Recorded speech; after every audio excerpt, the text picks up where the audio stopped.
Hi, everyone. Welcome to this virtual space where we are celebrating Juneteenth for the city of Pembroke Pines. I'm Juliana Forero, and I'm the chief curator for the Frank Art Gallery and Studio 18 Art Complex. It is my pleasure to introduce you to Jamie Robertson, an artist that I know for many years, and I'm a big fan of her work. Jamie, thank you so much for joining us today, and welcome. Thank you so much, Juliana, for having me. It's a pleasure to be here speaking with everyone. I'm really happy to be here to share my work. And so, without further ado, let me get my presentation started. So, just give me one moment.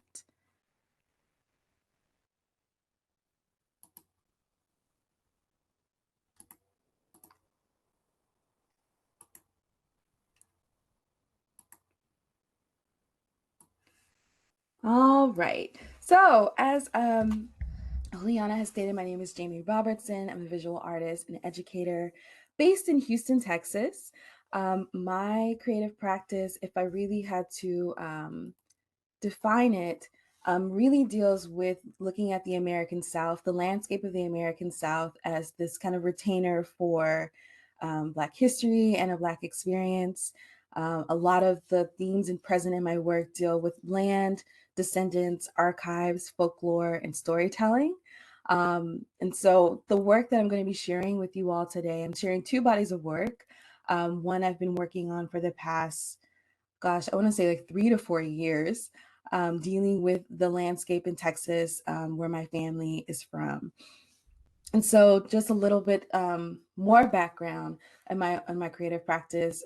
Again, like I was saying, my family is a really big component of the work that I'm making.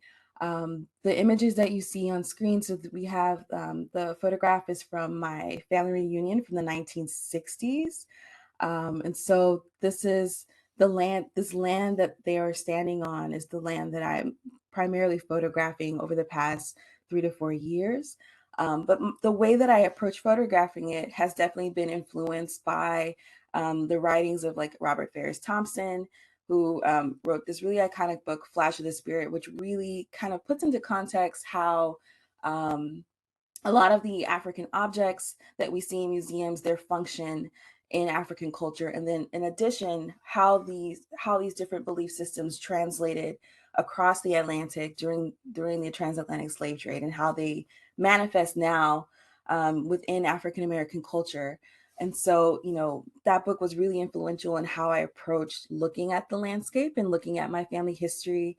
Out of that book, this particular symbol that you see at the top, um, is it, I guess it's left side of your screen, is a cosmogram from West Central Africa, from the region that we would think is modern contemporary day Democratic Republic of Congo, but it's, it would include that area, Angola, Cameroon, so like a huge more chunk than just solely the Congo. But this, symbol was a way of looking at life cycles, looking at reincarnation in a way as well. It's a kind of a basis for how a culture is built, and then also their philosophical leanings as well. So all of these things, like my own family history, the studying of African and African American art and philosophy, all really work together to help me look at this landscape that I've known since I was a child, and through a very new kind of lens. And so, for some context for you all are in Florida. I'm based in Texas. I live in Houston, so you can see here with the little heart over Houston. The landscape, the series that I'm about to introduce to you all, is about several miles north of Houston, kind of halfway between Houston and Dallas, in this area that is called Leon County. And so, charting the Afroscape of Leon County, Texas, is a body of work that I have been working on since 2017. It was my thesis project for my MFA. Um, and as you can see on screen, this is a composite image of the count, like a map or map survey of the county from the Library of Congress, compiled with or composited with a Google image of the county. So I'm making this kind of composite of past and present together to kind of get a sense of where things were, and if the lines still kind of add up. In addition to this map, the when you zoom into it at the Library of Congress, you can see all of this, all of this writing, from this point of view looks kind of just like texture, but when you zoom in a lot closer, you can start to see the different land parcels and who they belong to.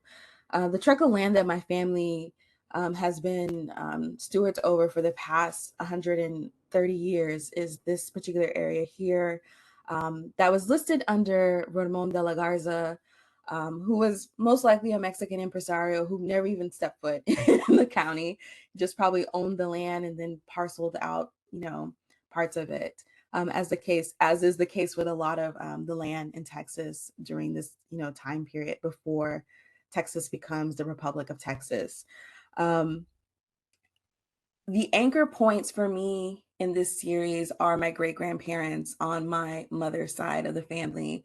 And so I'm looking at my great grandmother, Maggie Lee Middleton, and her marriage to my great grandfather, Jenkins Lusk, and their son, my grandfather, General Lusk, as this kind of these points of interest and for how do I approach the landscape, where do I photograph, what are these places, the significance of these places that I'm photographing are all places that, they would have been or stood or, spent a lot of their time in. And so, this is a very kind of rural area of Texas. It's East Texas. If you think about, I don't know, I always hate to say if you think about the stereotypes of Texas that might fit with East Texas, because people have all kinds of notions about what Texas is, but it's a very rural part. Whole hog barbecue is definitely a part of the culture, as particularly within Black culture there.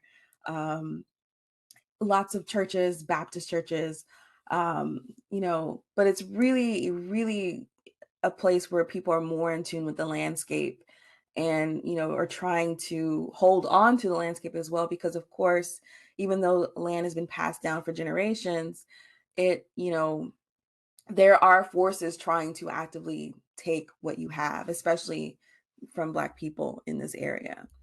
And so the first, image that I have is this photograph of my great grandmother's house in Centerville. So this is where we're photographing. We're in Centerville in Egypt community. This house was built by my grandfather when he returned from service in Korea. He built it with his uncle and his cousin because at the time they were, my great grandmother was living in a little bit smaller house because the main, like, kind of big house that they lived in had, you know, there was some kind of freak accident with a fire and it burnt down. And so they were living in a much smaller house, but needed,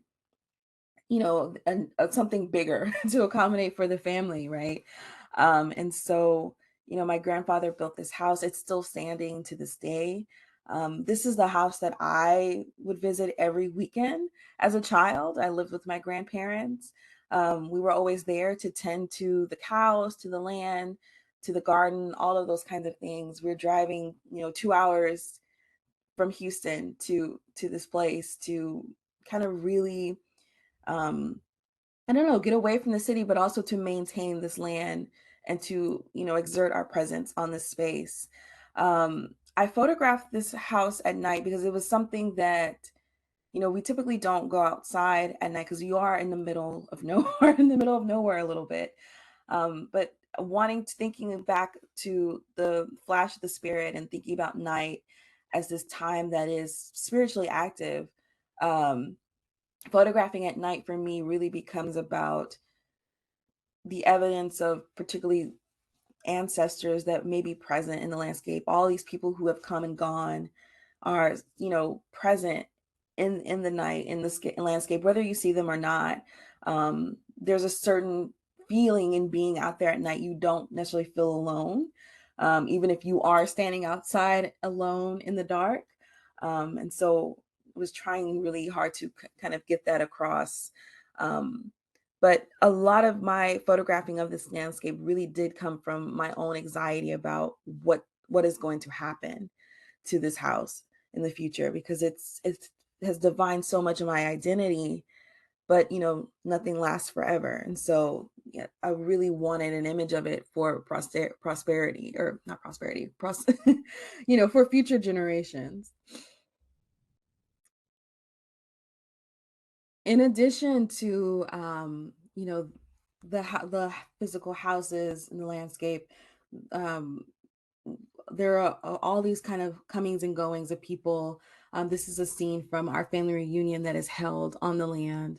Um, Very similar. It's actually, this photograph is probably in the exact same spot that the previous archival photograph from the 60s was taken in. And so now much different in that we have like tents and different things set up. This is at towards the end of the reunion where everyone's going home. All of the party people are up, and they're not ready to go home yet, and so they've started a fire and like brought out the PA system and are starting to like dance and sing and things like that.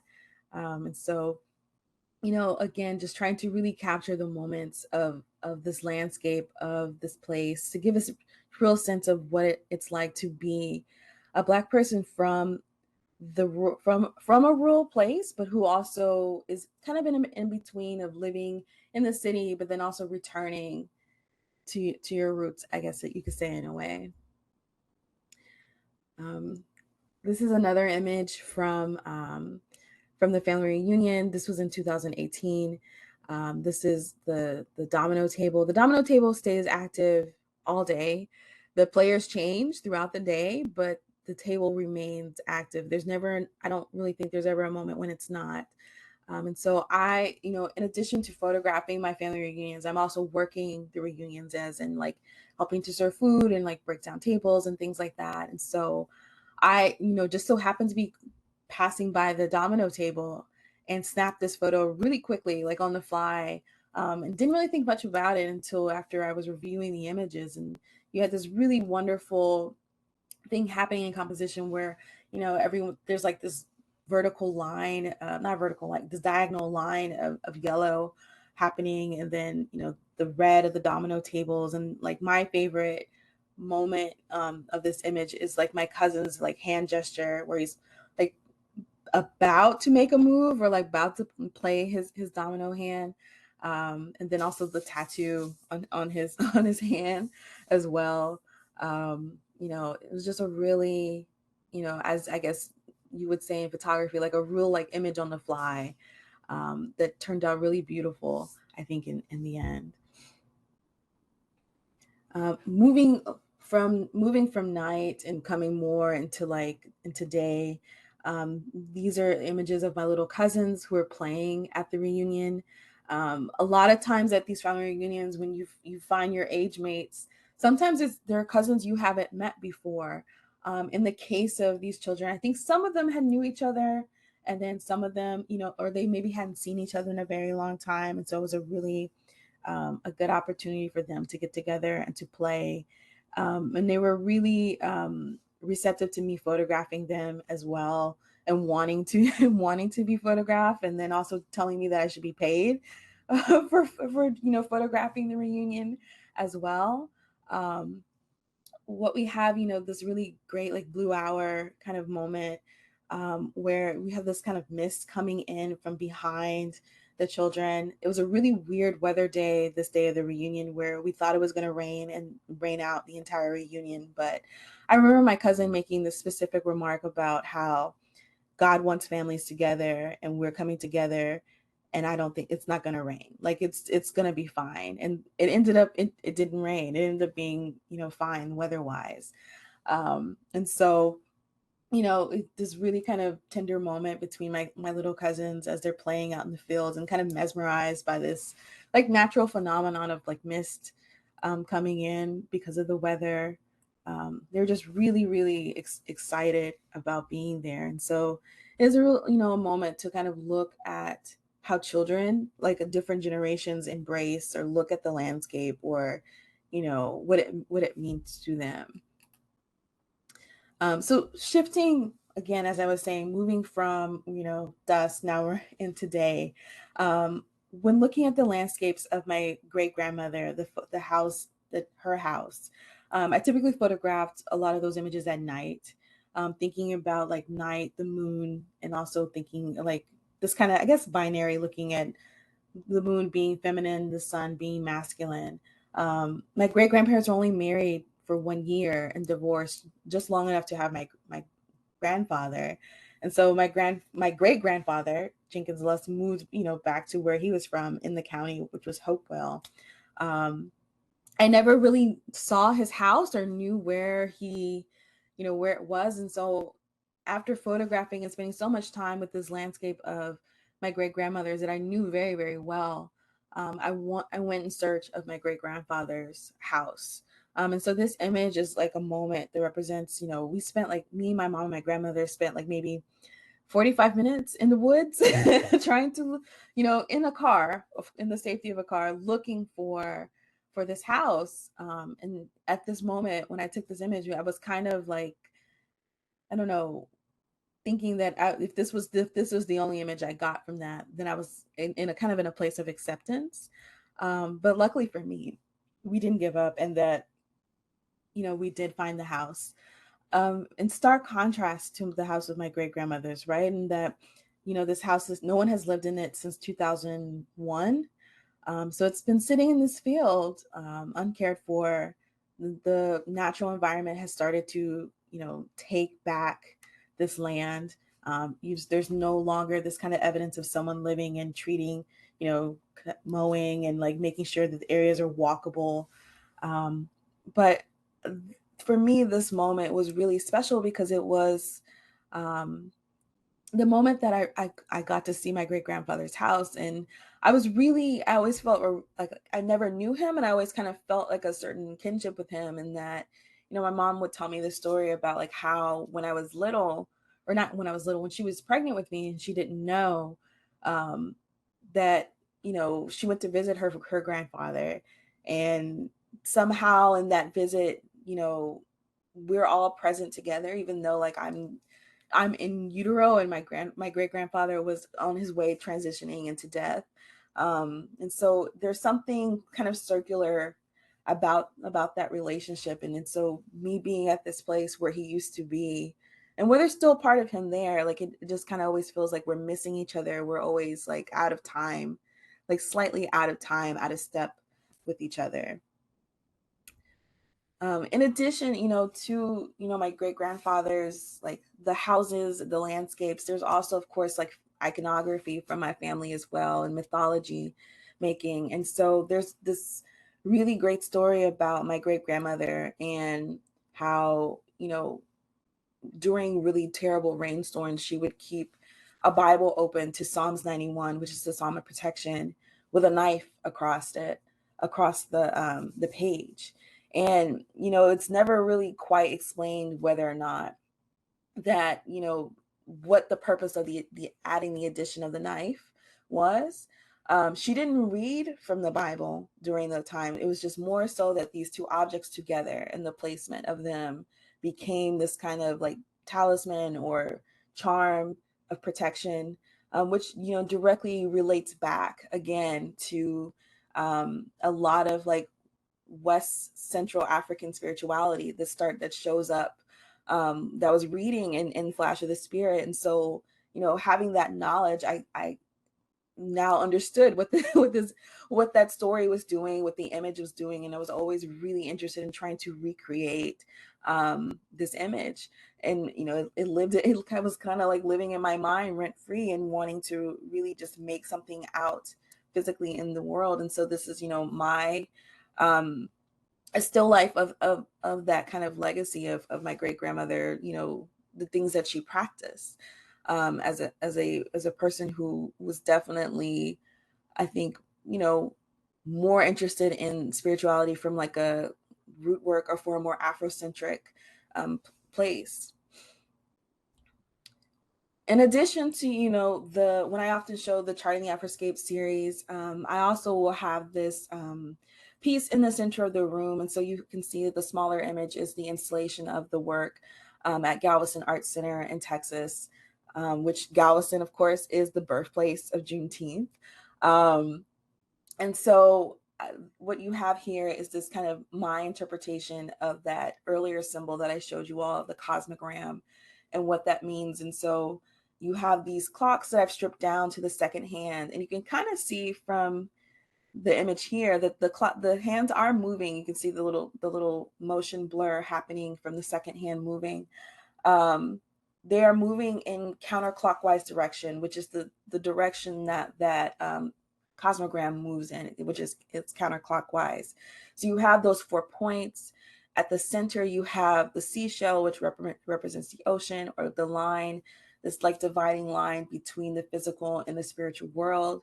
And so all of this, really is, of course, there's this heavy spiritual part of it, but it's really dealing with life cycles, generations coming and going, and just I guess ultimately legacy, and looking at a particular family. I was really interested in making this work because when trying to find information, like genealogical information about the county from a Black experience, the places that I lived, or my family lived, they often would talk about it being a ghost town, or that nothing happened there. It would be just one sentence or entry.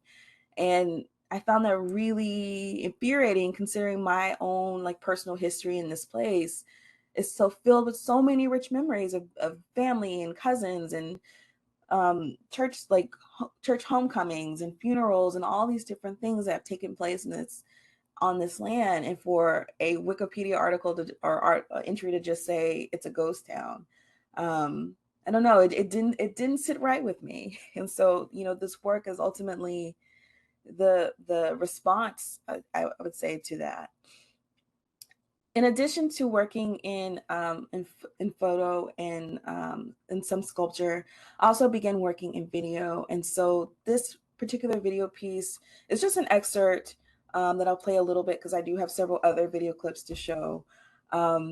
This particular video clip is called "You Look and Then It's There."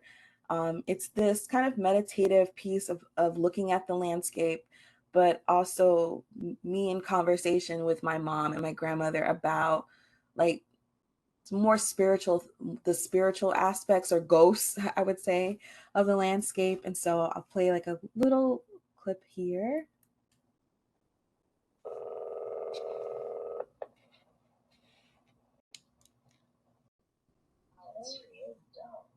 Talking about ghosts. You saw ghosts. We say spirit. Yeah, that's what I say, spirit. But some people can see, they see them. Just like my sister in California, that's what she sees. Okay. Most of it in her mind, yeah. It's not there. When you get up in age and stuff, your brain cells and stuff changes. Like mine's can change. I'll soon be 85 in a couple of months. And my brain cells are not like they used to be. So that's what happened to her. She thinks she sees stuff, but she doesn't see.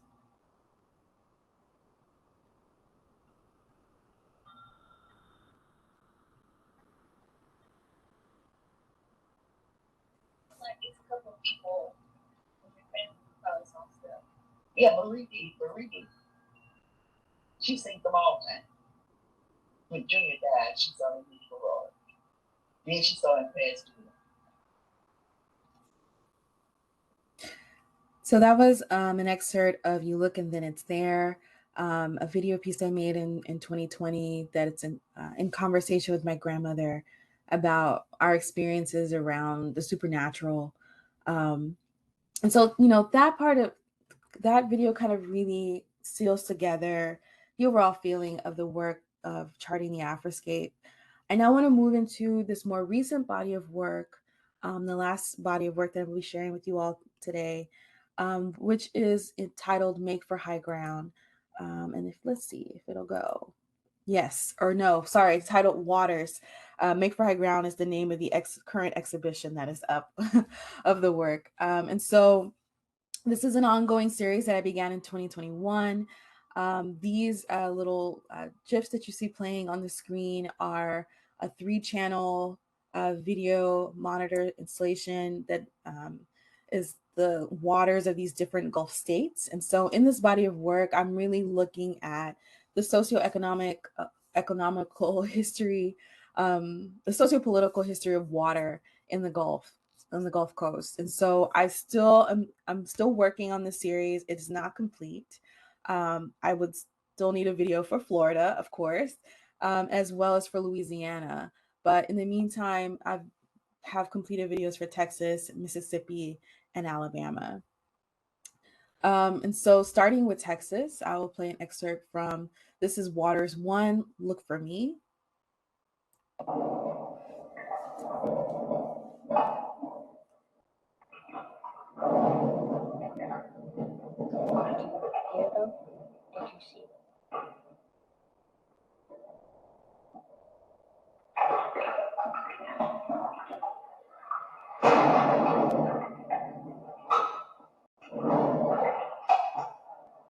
saw them.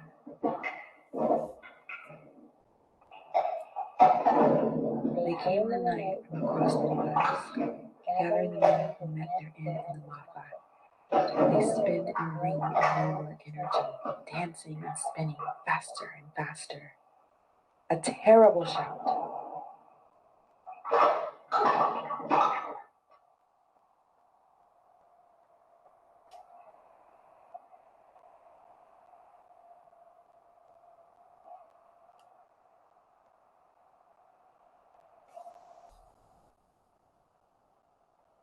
Did you hear them? Did you see?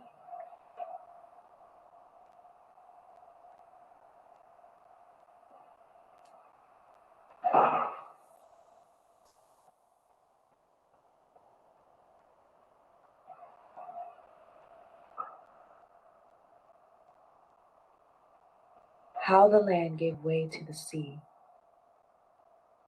yet we remain.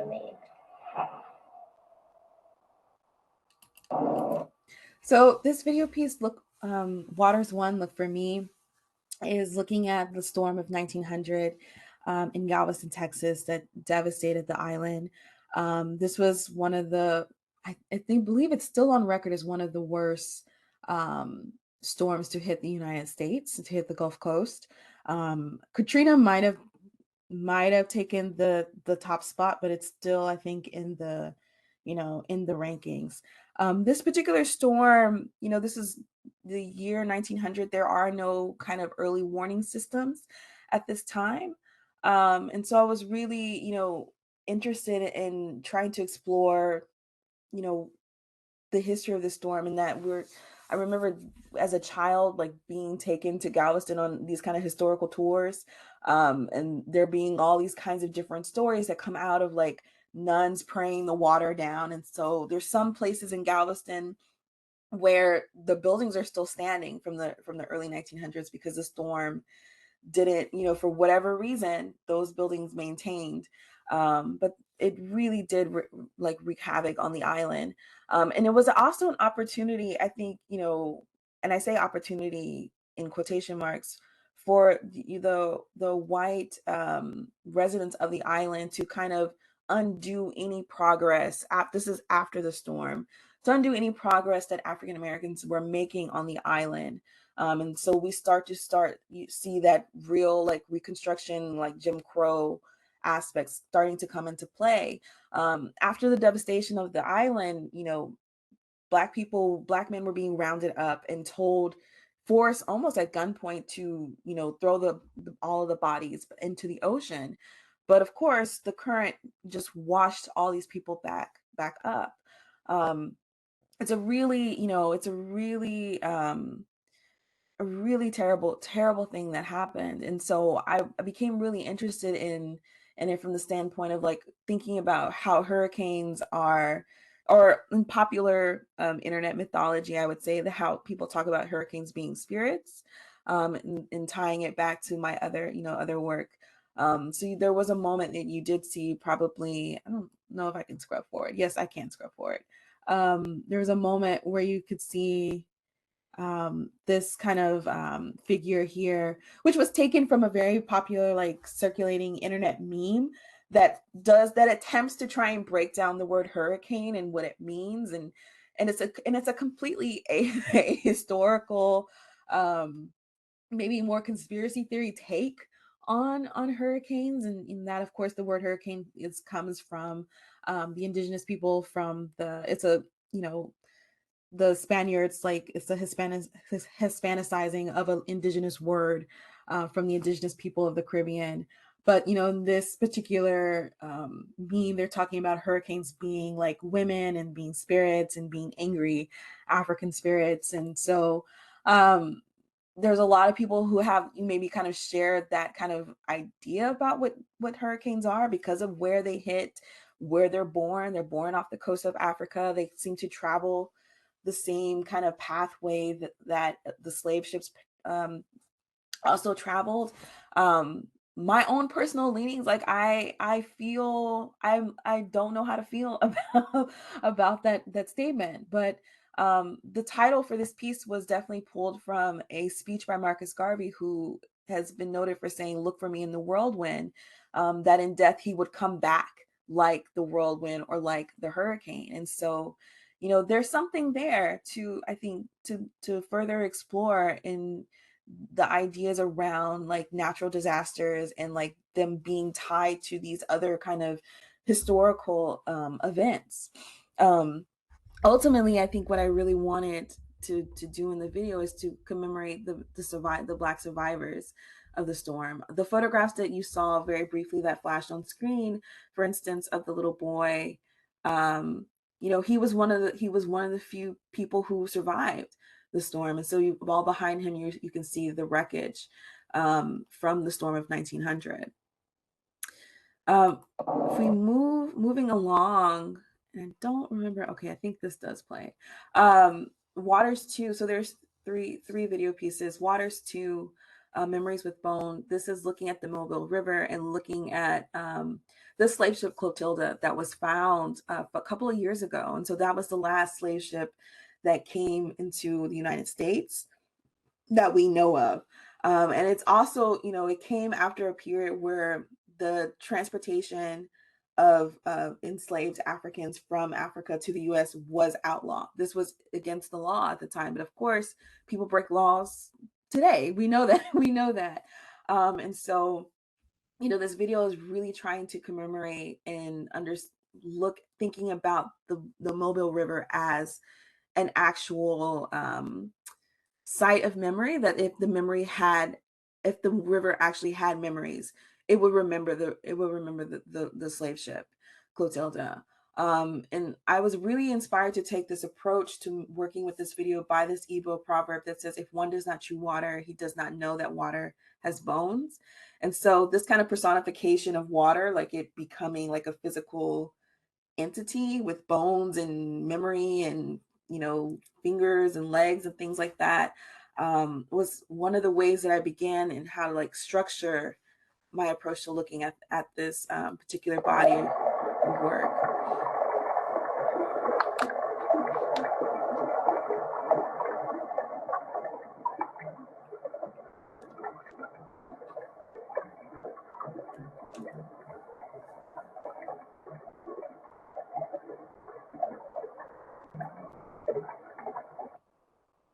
So the names that were flashing on the screen are some of the people who survived that crossing from the west coast of Africa to the Mobile River.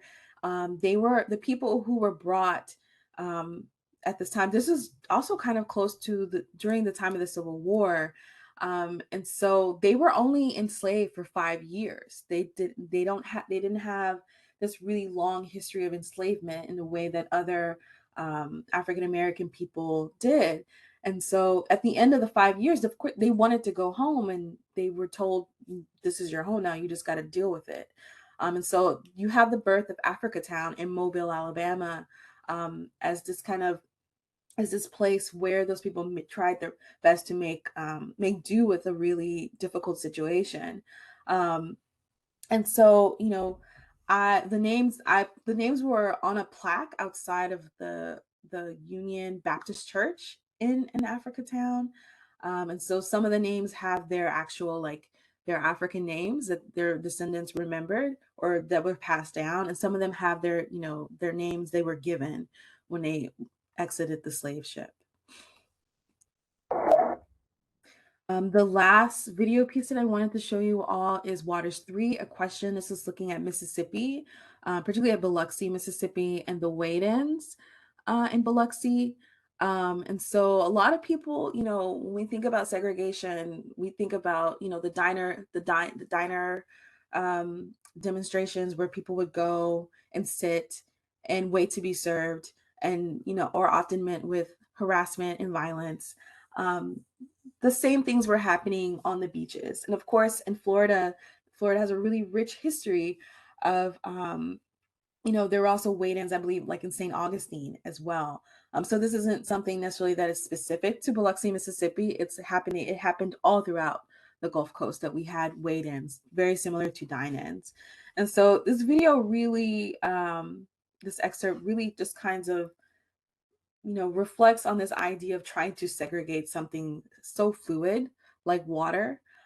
Even the act of trying to segregate sand in itself is not like compacted earth that we, live on. It's very liquid. It's not, I would say sand is maybe, you could definitely make an argument that sand is closer to being water than it is earth. It's somewhere in between, right? And so this video really just kind of contemplates the question and asks the viewer to really also contemplate it as well.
All right, and so in accompaniment with those 3 video pieces are also photographs that are utilizing some of the poetic works of Lucille Clifton. There was a book, I think, of her collected poems called How to Carry Water. And so in addition to the video works are these images that I'm starting to work with text and image, but working with it in a way that feels reminiscent of like movie stills or captions from or subtitles from movies. And so I'm thinking about, these images in the same way of like ASCO, the group out of LA who made those no movies, where they're making still images that look like they could be in movies, but the movie doesn't exist, kind of thing. And so thinking about making images that relate to the poetic works of Lucille Clifton, but do not actually exist as a film. And so I became really interested in that because of how often movie stills with the subtitles surface or travel the internet. They're everywhere. And so, and then of course, again, meme culture as well, also playing a role in how I'm approaching this.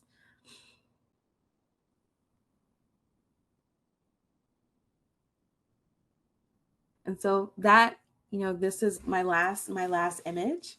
I want to thank you all so much for if you made it all the way through to the end of this artist talk. Thank you so much. I'm sure that, if you're interested to follow along with my work, I have a website. I'm also on social media. And so thank you again to the city of Pembroke Pines for allowing me to share my work with you all. And thank you.